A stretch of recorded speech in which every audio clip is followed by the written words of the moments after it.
하나님 말씀은 로마서 1장 2절부터 4절까지입니다. 2절, 이 복음은 하나님이 선지자들을 통하여 그의 아들에 관하여 성경에 미리 약속하신 것이라. 그의 아들에 관하여 말하면 육신으로는 다윗의 혈통에서 나셨고 성결의 영으로는 죽은 자들 가운데서 부활하사 능력으로 하나님의 아들로 선포되셨으니 곧 우리 주 예수 그리스도시니라. 아멘. 우리가 계속해서 이 로마서 서론 부분을 살펴보고 있습니다. 그러면서 2절, 3절, 4절 말씀 우리가 계속 또 반복해서 보고 있는데 2절 말씀에 보면은 이 성부 하나님이 그의 아들에 관하여 성경의 선지자들을 통하여 미리 약속하셨다 그렇게 말씀하시죠. 그래서 성경에 미리 약속하신 것, 선지자들은 구약의 선지자들을 이야기하는 것이죠. 그래서 이 선지자들이 썼던 이 말씀의 내용들을 보면은 이사야, 에레미야, 스가랴까지도 이 모든 이 서신서들 가운데, 이 선지서들 가운데에서 예수님의 모습에 대해서, 그리고 예수님이 고난 받으실 것이고, 그리고 예수님의 어떤 이 모양에 대해서 많은 부분에서 설명하는 것을 볼 수가 있습니다. 그러나 사실 여기서 말하는 2절에서 선지자들이라고 하는 것은 구약 전체를 이야기합니다. 제가 예전에 한번 언급했지만 성경은 예수만 말하고 있습니다. 그래서 성경을 구속사적으로 썼다 그렇게 말하죠. 그래서 보면은 이 가죽옷, 이 아담과 하와가 죄를 지었을 때 입혀준 가죽옷도 예수님을 상징하죠. 피에 이 짐승의 피를 흘리고 목숨을 끊어서 그 생명을 끊어서 이 가죽을 벗겨놔야 하기 때문에 그것은 예수님의 십자가 죽음을 가르치고 그것이 부끄러운 곳을 가려준다, 수치를 가린다라는 의미가 있는 것이죠. 여러 가지 다 마찬가지입니다. 그리고 성막의 문도 보면 성막의 모든 것들, 성막에는 문이 하나이죠. 그리고 이 문 한 문으로만 들어왔다가 나갈 수 있습니다. 그래서 예수님께서 자기를 문이라고 하시잖아요. 그래서 나를 통하여 들어오지 않는 자는 다 절도며 강도다. 그렇게 표현을 하십니다. 성막의 문에는 4가지의 색깔이 있습니다.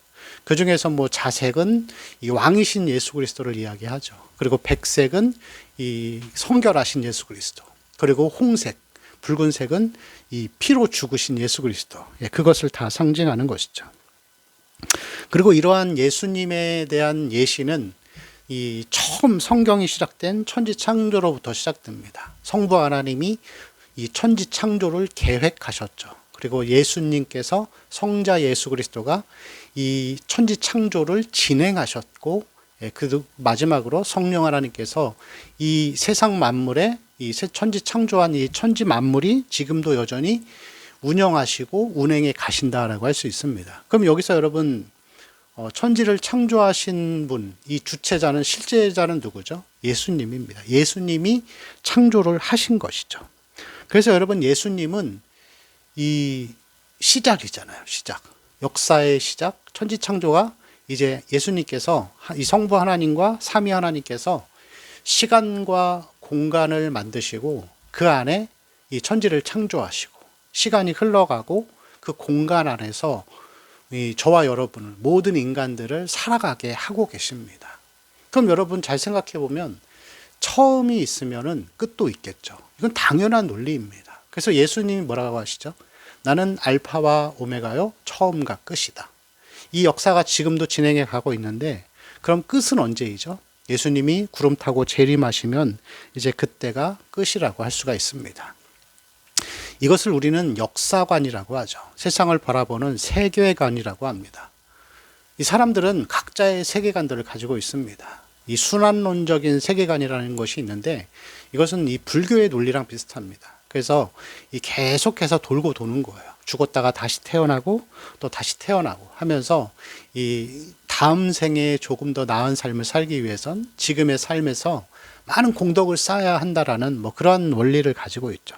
또 한 가지의 이 역사관은 진화론적인 사관입니다. 이것의 모습은 이렇게 올라갑니다. 진화론적인 사관이죠. 역사가 언제 시작되는지는 정확히 알 수 없지만 시간이 가면 갈수록 세상은 점점 더 좋아질 것이다. 그래서 이거에 아예 빠져 있는 사람들은 이 시간이 더 흘러서 먼 미래에는 범죄도 없고 어떠한 그런 무질서도 없고 또 사람들은 다 교육을 잘 받아서 모두가 다 이렇게 조화롭게 살 것이다 하면서 세상이 점점점 좋아질 것이라고 생각을 합니다. 이거를 진화론적인 사관이라고 그렇게 이야기를 하죠. 여러분, 그렇지만 성경은 사실 이 기독교적인 세계관은 세상의 이 역사를 그렇게 이 진화론과 같이 긍정적으로 보지 않습니다. 예수님 분명히 말씀하시죠. 내가 오기 전에 이 종말의 징조들, 기근과 지진과 뭐 다툼과 전쟁과 죽음이 계속해서 우리에게 찾아오고 있고, 지금도 여전히 그렇잖아요. 세상이 많이 좋아졌지만 지금도 여전히 이 좋은 시대에도 전쟁이 나고 있고, 코로나 때문에 전 세계가 또 고통을 받고, 또 여러 가지 재정적인 문제와 가난과 분쟁과 이것들은 예수님이 오실 때까지 계속 있을 것입니다. 그리고 예수님이 오실 때까지 계속 있을 것이기 때문에 그리스도인들은 이 땅에 시선을 두지 않고 여행자와 시민으로서 하나님의 나라를 바라보고 예수 그리스도가 오실 것이라는 이 마라나타의 신앙을 가지고서 그렇게 기다리며 살아가는 것입니다. 그래서 이 요한이 마지막 성경을 마무리하면서 그렇게 이야기를 하죠. 그렇게 고백을 합니다. 아멘, 주 예수여 오시옵소서. 이것이 우리에게 살아가는 인생의 목적이자 세계관이어야 합니다. 예수 그리스도를 바라보는 시각이어야 합니다. 세상 사람들은 끝이 언제일지도 모르기 때문에 마음속으로는 암묵적으로 죽음을 두려워하면서 먹고 마시고 즐기고 이 땅에서의 행복을 찾아서 오래 살기를 바랍니다. 그러나 그리스도인들은 이 직선론적인 역사관, 시작과 끝이 반드시 있다. 시작과 끝이 반드시 있기 때문에 우리의 지금의 어려움들도 끝날 날이 올 것이고, 그리고 이 땅에서의 삶이 끝날 날이 오고 영광의 시작이 올 것을 기대하면서 이 세계관을 가지고서 우리는 살아가야 할 줄로 믿습니다. 여러분, 우리는 이 신앙생활을 할 때에 이 어떤 이 역사적인 세계관을, 이 기독교적인 세계관을 우리가 자주 묵상하는 게 굉장히 좋습니다. 세상이 여러분 점점 좋아지지 않습니다. 그건 세상의 논리이죠. 그리고 순환되지도 않습니다. 예수님이 시작이니까 마지막이 오실 것이고 다시 오실 것이다. 처음이 있으니까 끝이 있다. 예수님이 세상을 창조하셨으니까 세상을 이제 마무리하실 때가 올 것이다. 이것을 기다리면서 우리 마음속에 항상 아멘, 주 예수여 오시옵소서, 이 고백을 하며 살아가는 우리 성도들의 삶이 되시기를 축원합니다.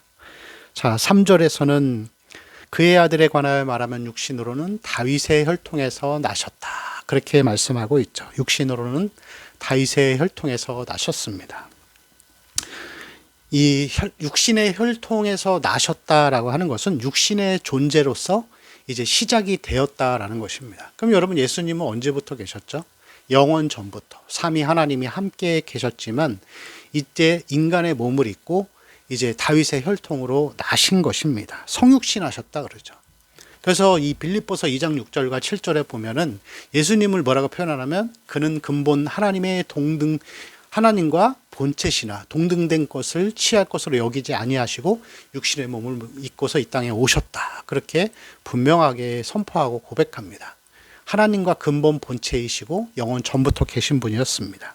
그런데 예수님이 이 땅에 오셨는데 육신의 몸을 입고 이 약한 모습으로 오셨습니다. 예수님 어디에서 태어나셨죠? 말구유에서. 여러분은 어디서 태어나셨죠?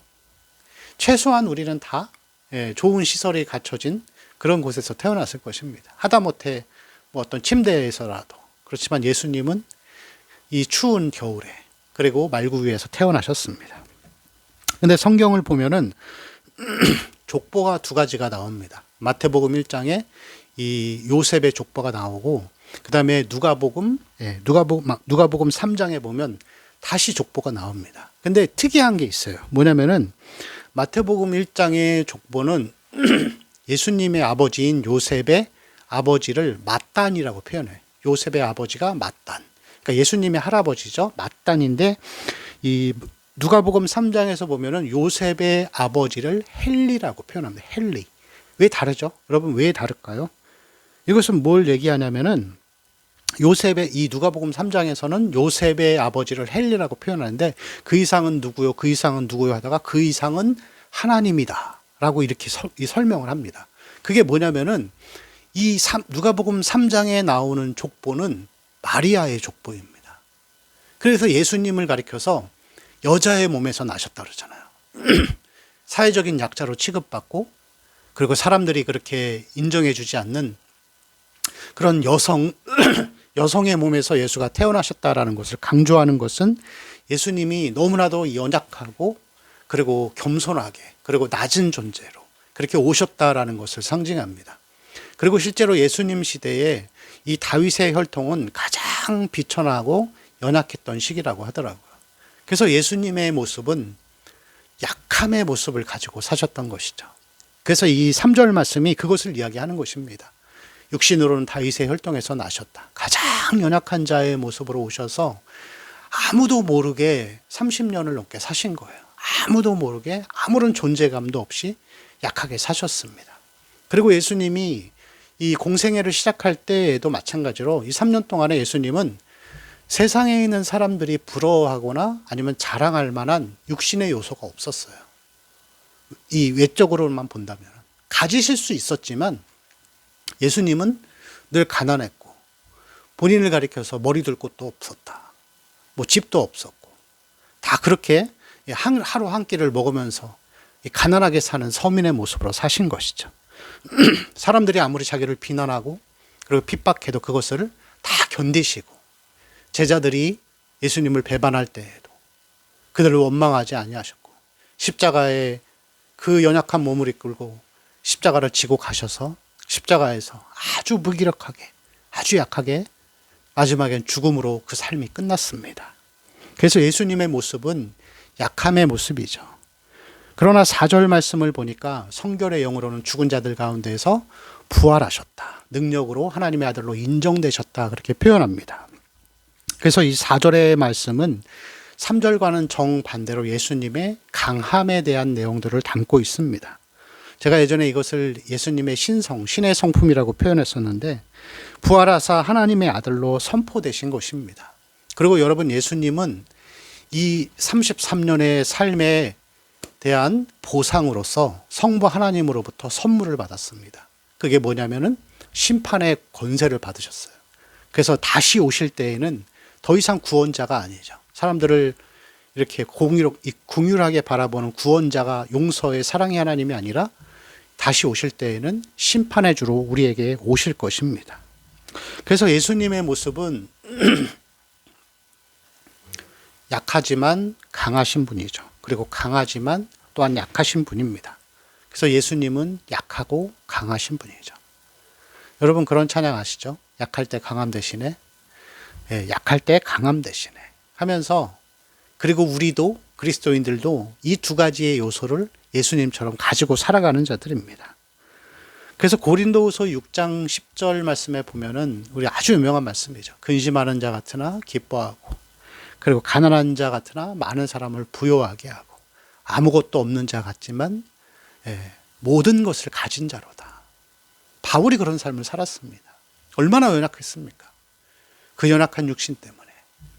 그리고 돌에 맞고 곤장을 맞고 죽을 고비를 몇 번이나 넘기고. 근데 이 바울 한 사람이 복음을 전함으로 통하여서 온 세계가 이 복음의 축복을 받았습니다. 이 기독교인들에게 설문조사를 예전에 해봤는데, 예수님 다음으로 가장 존경하는 사람이 누구입니까 했을 때 바울이었습니다. 그러나 여러분, 사실 바울의 삶은 우리가 원하는 삶은 아니잖아요. 맨날 매맞고 멸시받고 복음을 위해 살다가 쫓겨나고. 그러나 여러분, 중요한 것은 그리스도인들은 반드시 예수님이 하나님의 자녀이고 예수님을 닮았고 예수님이 구원하셨기 때문에 이 약함의 요소를 항상 가지고 살아가는 거예요. 그렇지만 여러분이 약하기 때문에 강함도 있는 것이에요. 이게 무슨 얘기인가 하냐면은, 그리스도인들은 신적 능력을 가진 자들이에요. 영혼 구원을 할 수 있는 하나님의 능력을 가진 자들이에요. 그렇지만 이게 우리 힘으로 하는 게 아니잖아요. 누구의 힘으로 하죠? 하나님이 조명해 주시고 비춰주시는 거예요. 그리고 하나님이 우리를 통하여, 우리의 약한 통로를 통하여서 사람들에게 말씀으로 진리로 깨닫게 할 수 있도록 우리가 해야 될 것은 거룩하게 비워내는 거죠. 그래서 누군가 영혼을 구원할 때 간절히 기도하는 거예요. 기도를 왜 하죠? 기도는 무엇의 표현이죠? 내 힘으로는 못한다. 하나님이 하시는 것이다 라는 표현입니다. 그래서 우리는 항상 약한 존재들입니다. 그러나 우리를 통하여서 하나님이 흘러가시고 하나님의 영이 흘러갈 때 그것이 강함으로 사람들의 영혼을 구원하고 바꾸고 하나님의 사람으로 만들어가는 것이라고 할 수가 있습니다. 여러분, 그리스도인이 우리가 오늘 이 말씀을 보면서 어떤 존재여야 하는지를 잘 생각하고 기억해 보시기 바랍니다. 먼저는 우리는 이 기독교 역사관을 가진 자들이죠. 처음이 있고 예수님이 처음과 끝이라고 하셨으니까 주님 오실 날을 바라보며 살아가는 것입니다. 그러나 우리는 약함과 강함을 가지고 살아가는 자들이죠. 사도 바울이 고백합니다. 내가 약한 그때의 가장 강함이라. 예수의 죽으심을 내가 짊어지고 사는 것은 예수의 능력도 나에게서 나타나게 하기 위함입니다. 여러분, 교회는, 기독교인들은 하나의 세력을 만드는 눈에 보이는 어떤 찬란한 성과들을 가지고 살아가는 자들이 아닙니다. 큰 세력을 만들어서 많은 사람들과 많은 자본을 들여서 마치 정부를 압박하고 아니면 어떤 영향력을 행사하려고 하고 그런 존재들이 아니죠. 그거는 선한 일에만 사용해야 되는 것이죠. 그리스도인들은 세상이 원하고 바라는 눈에 보이는 가시적인 성과들을 얻기 위해 살아가는 자들이 아닙니다. 그리스도인들은 마태복음 5장에 나오는 것 같이 내가 먼저 죽고 내가 먼저 소금이 되고 소금으로 살아갈 때 그때 하나님이 빛이 되게 하시는 것이죠. 그래서 우리의 삶은 항상 이 말씀과 기도가 그리고 금식 가운데에서 이 약함 가운데에서 강함을 보여주고 살아가는 자들이어야 합니다. 여러분, 나를 통하여 여러분을 통하여서 하나님 앞에 기도함으로 또 강함을 보여주며 영혼을 구원하며 살아가는 삶을 살고 계십니까? 우리에게는 항상 약함이 있습니다. 그것을 십자가라고 표현하죠. 그것 때문에 하나님 앞에 기도하게 되고 엎드리게 되고 나의 한계를 철저하게 느끼고 그래서 하나님과 함께 동행하는 삶을 통하여서 영혼을 구원하고 세상에 많은 선한 영향력을 강하게 흘려보낼 수 있는 것입니다. 이 세 가지의 의미를 오늘 잘 기억해 보시고 우리 마음 가운데에서 예수님의 이 역사관을 가지고서 그리고 예수님의 약함과 강함을 가지고서 하나님 백성답게 살아가는 귀한 성도들의 삶이 되시기를 축원합니다. 기도하겠습니다. 주님이 처음과 끝이요 알파와 오메가라 하셨사오니 이 땅에서의 삶이 아니라 아멘 주 예수여 어서 오시옵소서를 고백하는 마라나타의 신앙으로 살게 하여 주옵소서. 우리에게 하나님이 주신 연약한 십자가, 약함이 있습니다. 이것을 우리가 원망과 불평이 아니라 그것에 감사하고 오히려 그것 때문에 더 하나님 앞에 기도하는 가운데에서 하나님의 강함을 소유한 자로 영적으로 분별하며 또 영혼을 주께로 이끄는 삶을 살아갈 수 있도록 주여 함께하여 주옵소서. 감사하며 우리 주 예수님의 이름으로 기도합니다. 아멘.